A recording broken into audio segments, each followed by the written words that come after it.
Hello everyone, good afternoon. आप सबका स्वागत है YouTube channel study IQ for education में।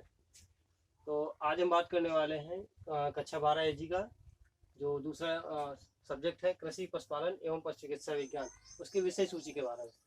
हमने से इसके पहले बात की थी कृषि सस्य विज्ञान भाग 2 की विषय सूची क्या है, उसके बारे में हमने पूरा वीडियो बनाया था। उसमें पूरा बात की थी कि कौन कौन सा लेसन है, कितने लेसन है और उनमें क्या क्या पढ़ना है। तो उसी तरीके से हमने दूसरा जो विषय है कृषि पशुपालन एवं पशु चिकित्सा विज्ञान, इसके अंतर्गत भी जो विषय सूची है हमने उसकी भी एक पूरा वीडियो बनाने का वीडियो बना रहे हैं उस पर कि आपको पढ़ना क्या क्या है, उसमें कौन कौन सा लेसन है, उस लेसन के अंदर क्या क्या करना है। आपको एक बस बेसिक से जानकारी देनी है इस वीडियो के माध्यम से, यानी कि आपको एक पता रहे कि हमें कवर कितना करना है, कितना सिलेबस है और कहाँ तक हमें पढ़ना है। तो उसमें बात करते हैं सबसे पहले विषय प्रवेश। तो विषय प्रवेश के बारे में ज़्यादा बात नहीं करेंगे क्योंकि इसमें बिल्कुल सा वही है पशुपालन के उसके बारे में जिसके पे हम वीडियो बना चुके हैं, यानी ये वाला लेसन हो भी चुका है, कंप्लीट हो चुका है। दूसरा लेसन है, यहाँ पे अध्याय का मतलब लेसन है, यानी टोटल हम बात करें तो 19 लेसन है इसमें जो हमें पढ़ने कवर करने। तो दूसरा है पशुओं की महत्वपूर्ण भारतीय नस्लें। तो इसमें क्या है, पशुओं की महत्वपूर्ण भारतीय नस्लों में इसमें हम गाय और भैंस के बारे में, यानी गाय और भैंस के बारे में पढ़ेंगे। यानी गाय की कौन कौन सी नस्लें हैं और कितने वर्गों में बांटी गई हैं, उसके बारे में पूरा टोटल पढ़ा जाएगा इसके अंतर्गत। उसके बाद भैंस की कितनी नस्लें होती हैं, उनके बारे में क्या है, कौन सी नस्ल कहाँ पाई जाती है, इस तरीके से हम सब इसके बारे में। तो उसी तरीके से अब आगे बात करते हैं बकरी पालन एवं भेड़ पालन। ये अगला चैप्टर हमारा तीसरा चैप्टर बकरी पालन। इसमें भी वही करना है हमें कि बकरी के बारे में, यानी उसका पालन कैसे करेंगे, उसका प्रबंधन कैसे करेंगे और उसके बाद इसमें इसकी बकरी की कौन कौन सी नस्लें हैं, किस वर्ग में कौन सी वर्ग बकरी आती है, यानी कि इनका जो वर्गीकरण किया गया है वो किस तरीके से किया गया, उपयोगिता के आधार पे, प्राप्ति के आधार पे। उसी तरीके से भेड़ पालन, इसमें भी हम ऐसे ही पढ़ेंगे, यानी इसका भेड़ पालन कैसे करते हैं, उसका मैनेजमेंट कैसे करते हैं, उसमें कौन कौन सी नस्लें हैं, कौन सी नस्ल कहाँ पाई जाती है, इस तरीके से इसमें, यानी कि तीसरा लेसन में बकरी और भेड़ के बारे में। उसके बाद आगे बात करते हैं मुर्गी पालन, यानी कि पोल्ट्री फार्म जो होता है, मुर्गी पालन। इसमें क्या है, इसमें भी वैसे, यानी मुर्गी के बारे में पूरी जानकारी है कि मुर्गी का पालन कैसे होगा, इसकी कौन कौन सी नस्लें हैं, कौन सी नस्ल ज़्यादा अच्छी है, कौन सी नस्ल ज़्यादा पाली जाती है, किस नस्ल की ज़्यादा उपयोगिता है, किस नस्ल को पाले तो ज़्यादा लाभ होता है। उसी तरीके से गाय और बैल का फिर अगले लेसन की बात करते हैं, गाय और बैल का बाह्य शरीर। इसमें क्या होता है, गाय और बैल के बारे में, यानी उसके बाह्य शरीर के बारे में पूरा वर्णन किया गया, यानी कि कौन सा अंग है, किस अंग का क्या नाम है, किस अंग का क्या कार्य होता है। इस तरीके से इसके बारे में पूरे बाह्य शरीर के बारे में, यानी यांत्रिक संरचना को छोड़ के, यानी जो शरीर के अंदर का स्ट्रक्चर है उन भागों को छोड़ के, बाह्य शरीर यानी जो नॉर्मल आंखों से बाहर दिखते हैं उनके बारे में पूरी बताया गया है, उनके बारे में पढ़ना है। फिर बात आती है लेसन नंबर 6 यानी अध्याय 6 पे, अच्छे पशुओं के लक्षण एवं गुणांकन। अब इसमें क्या है, गाय भैंस, इनके बारे में अच्छे पशुओं के लक्षण क्या होते हैं, यानी हम कैसे पहचानेंगे कौन सा पशु कैसा है, उसकी पहचान क्या है, दूध देने वाला है या नहीं है, अच्छी नस्ल का है या नहीं है, भारवाही नस्ल है या नहीं है, बैल हमें हमारे लिए उपयोगी होगा कि नहीं। तो हम होता क्या है कि हम उनको पशुओं की क्या होता है पहले देख कर ही पहचानने की कोशिश करते हैं, तो उसी के बारे में बात की जाएगी इसमें।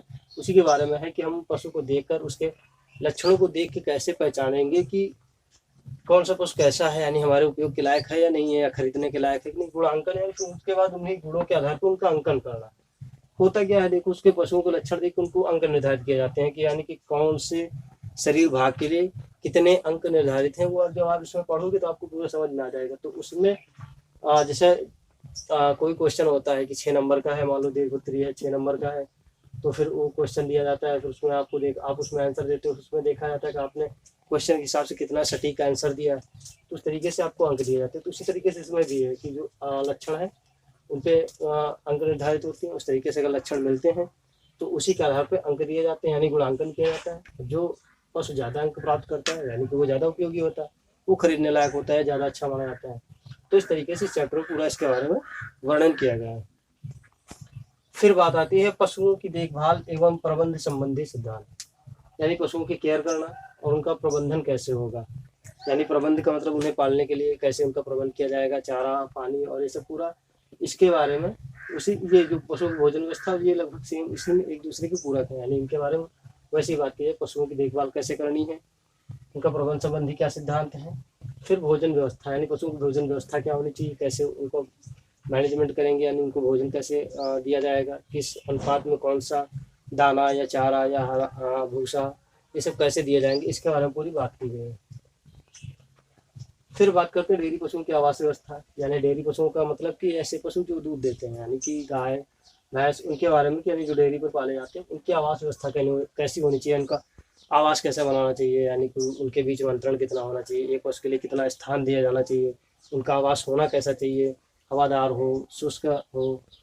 तो इस तरीके से इसके बारे में पूरा हम इसमें डेयरी पशुओं की आवास व्यवस्था के अंतर्गत ही पूरा डिटेल में पढ़ा जाएगा।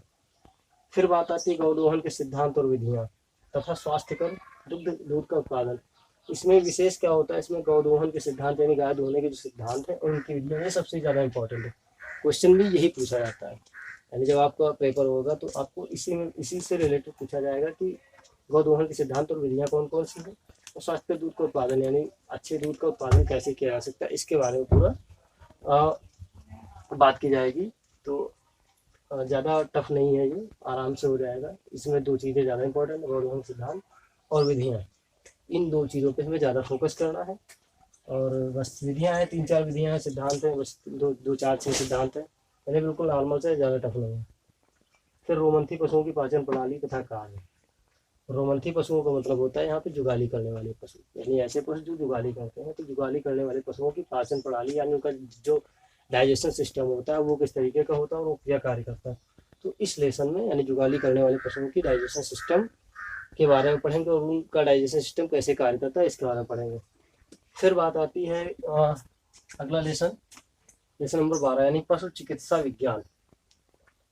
इसमें क्या होता है, पशु चिकित्सा विज्ञान में यानी कि पशुओं को जो दवाएं दी जाती हैं, यानी उन दवाओं के बारे में पढ़ना है कि यानी कौन सी तो दवा दी जाती है, उसका क्या प्रयोग होता है, किस रोग में कौन सी दवा प्रयोग की जाती है, किस तरीके से देसी है या एलोपैथी है, इस तरीके से उनका आगे क्लासिफिकेशन किया जाएगा। यानी देसी दवा, आयुर्वेदिक दवा, इस तरीके से सबका क्या क्या उपयोग है, किस बीमारी में क्या उपयोग है और कैसे मिलाकर बनाई जाती है, इसके बारे में पूरा हम पढ़ेंगे। फिर अगला लेसन है यानी लेसन नंबर 13 स्वस्थ पशुओं का तापक्रम, नाड़ी तथा श्वास गति। ये बिल्कुल एक पेज का लेसन है। इसमें हमें पढ़ना क्या, स्वस्थ पशुओं का तापक्रम यानी टेम्परेचर कितना होता है, उसकी नाड़ी गति कितनी होती है, श्वास गति कितनी होती है। बिल्कुल सिंपल से एक टेबल में पूरा एक लेसन खत्म है।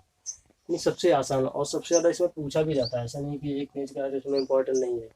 इसमें से पूछा भी जाता है कि गाय का टेम्परेचर कितना होता है, स्वस्थ गाय का टेम्परेचर कितना होता है, स्वस्थ भैंस का, स्वस्थ बकरी का, स्वस्थ मुर्गी का। यानी आपको इसमें जो 5 हमने कल बताया था कि 5 यानी गाय,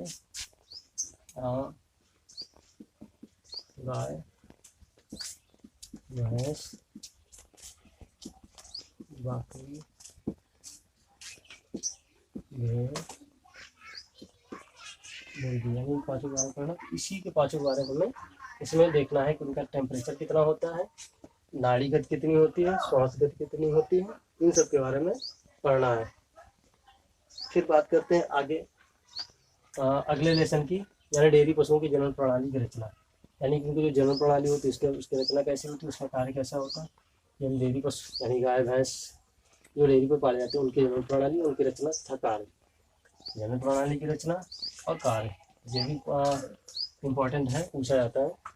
उसके बाद आर्टिफिशियल इंसेमिनेशन यानी कृत्रिम गर्भाधान, पशुओं में गर्भाधान कैसे किया जाता है, यानी जो कृत्रिम गर्भाधान होता है वो कैसे किया जाता है, उसकी कौन कौन सी विधियाँ होती, इनके बारे में पढ़ा जाएगा। यानी जैसे गांव में देखते होंगे कि डॉक्टर आता है पशुओं में गर्भाधान करने के लिए, तो एक आर्टिफिशियल इंसेमिनेशन ही है वो। तो वो किस तरीके का है, वो इसके बारे में हम इस कृत्रिम गर्भाधान चैप्टर में इसी से पढ़ा जाएगा। कितनी विधियाँ हैं, कौन सी विधि किस तरीके से प्रयोग की जाती है।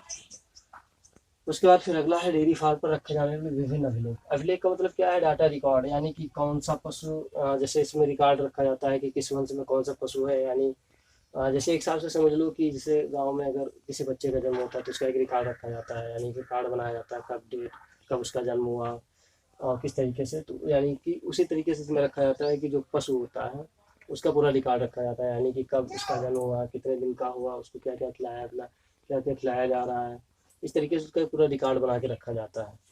तो इसमें ये बिल्कुल रखा जाएगा, सॉरी इसमें पढ़ा जाएगा कि विभिन्न रिकॉर्ड कैसे रखे जाते हैं, कौन कौन से रिकॉर्ड होते हैं जो डेयरी फार्म पर रखे जाते हैं। और जैसे और कई रिकॉर्ड होते हैं, जैसे दूध उत्पादन का, जैसे दूध का जो उत्पादन हो रहा है उसका रिकॉर्ड, पशुशाला में यानी डेयरी पे कितने पशु हैं उनका रिकॉर्ड, यानी कि तरीके से पूरा एक लेखा जोखा रखना है, यानी डेयरी फार्म पर जो पूरा लेखा जोखा रखने के लिए विभिन्न प्रकार का अभिलेख या रिकॉर्ड होते हैं, उनके बारे में बात करनी है। यानी कि कौन सा रिकॉर्ड किस काम में आता है, कितने प्रकार के रिकॉर्ड होते हैं पशुशाला पे, इस तरीके से बात। फिर अगला लेसन 17 नंबर पशु चिकित्सा में काम आने वाले कुछ साधारण यंत्र। इसमें क्या है, पशु चिकित्सा में काम आने वाले कुछ साधारण यंत्र, यानी यंत्रों का भी प्रयोग होता है। जैसे सिंह रोधन के लिए किसका प्रयोग करेंगे, कान छेदने के लिए, दाग लगाने के लिए, रंगने के लिए, यानी पहचान बनाने के लिए। तो उसमें इस चैप्टर में इस तरीके के यंत्रों का प्रयोग पढ़ेंगे हम, कि उन यंत्रों का प्रयोग क्या होता है, यानी उन यंत्रों का हम कैसे प्रयोग करते हैं पशु चिकित्सा में। और काफ़ी ऐसे यंत्र हैं, जैसे आँख खोलने के लिए, दांत की कटाई के लिए, या साफ करने के लिए, काफ़ी तरीके के यंत्र हैं। जब आप आगे पढ़ोगे तो आपको पूरा समझ में आता चला जाएगा कि कौन सा यंत्र किस काम के लिए प्रयोग होता है। इसमें है 20-25 यंत्र हैं, उसके बारे में आपको पढ़ना है। फिर पशु प्रजनन एवं चयन, यानी पशुओं का प्रजनन किस तरीके से होता है, फिर उनका चयन, यानी कि जो अच्छे नस्ल के पशु हैं या अच्छे पशु हैं, उनका हम चयन कैसे करेंगे, इसके बारे में आपको पढ़ना है इस लेसन में, पशु प्रजनन एवं चयन के बारे में। फिर बात आती है दुग्ध विज्ञान, ये लास्ट क्वेश्चन है, सॉरी लास्ट लेसन है। इसमें आपको क्या पढ़ना है दुग्ध विज्ञान में, आपको यानी दुग्ध क्या है, दही, आइसक्रीम, और उसके बाद छेना, पनीर, ये है 4-5 तरीके से हैं, इनके बारे में आपको पढ़ना है। यानी कि कैसे बनता है, उसकी रासायनिक संरचना क्या होती है, स्ट्रक्चर क्या होता है, उसमें क्या क्या पाया जाता है। तो ये सब मिला के आपको दुग्ध विज्ञान में इसमें पढ़ना है। यानी कुल मिला के आपको टोटल 19 चैप्टर पढ़ने हैं। ज़्यादा टफ नहीं है, ज़्यादा बड़े लेसन भी नहीं है, बस आपको कवर करने के लिए हमने इसको बताने की कोशिश की है कि कई बच्चों के पास भी किताबें नहीं है, सिलेबस पूरा नहीं पता है, तो इसलिए हमने सोचा कि एक बार सिलेबस ही बता दिया जाए कि हमें पढ़ना क्या क्या है, यानी कि जो विषय है उसमें हम क्या क्या पढ़ेंगे और किस विषय की किस लेसन में क्या है। तो एक छोटा सा यानी कि जानकारी हो जाए आप लोगों को कि पढ़ना कैसे है, क्या पढ़ना है। ज़्यादा टफ नहीं है, पहले ही बता रहे हैं, बिल्कुल आसान है। ऐसा नहीं कि आप देख के आपको लगे कि हाँ ये तो कहीं आया ही नहीं आज तक जानकारी में, तो हम इसे कैसे पढ़ेंगे, ऐसा कुछ नहीं है। आप जब पढ़ोगे तो आपको बिल्कुल मज़ा आएगा, आराम से आपको लगेगा हाँ बहुत आसान है। बस आपको क्या करना है, आपको डेली क्लास अटेंड करनी है, डेली आपको लेक्चर अटेंड करने हैं। ऐसा नहीं कि आप लेक्चर मिस करो और आप सोचो कि हम इकट्ठा बैठ के पढ़ लेंगे, ऐसा कुछ नहीं है। आप लेक्चर अटेंड करोगे तो आपको एक सीरियल से, इसीलिए मैं एक सीरियल से लेके चल रहा है, जब एक सीरियल से डेली क्लास चलेगी, कहीं कुछ मिस नहीं होना। तो उस तरीके से जब आप पढ़ोगे तो आपकी समझ में आता चला जाएगा। फिर भी अगर कोई दिक्कत होती है तो आप हमसे संपर्क कर सकते हो, चाहे आप यूट्यूब के कमेंट बॉक्स में पूछो, चाहे व्हाट्सएप मैसेज करके पूछो या कॉल करके पूछो। आपको किसी तरीके से अगर कोई दिक्कत आती है तो आप पूछ सकते हो। तो आज के लिए बस इतना ही। Thank you so much.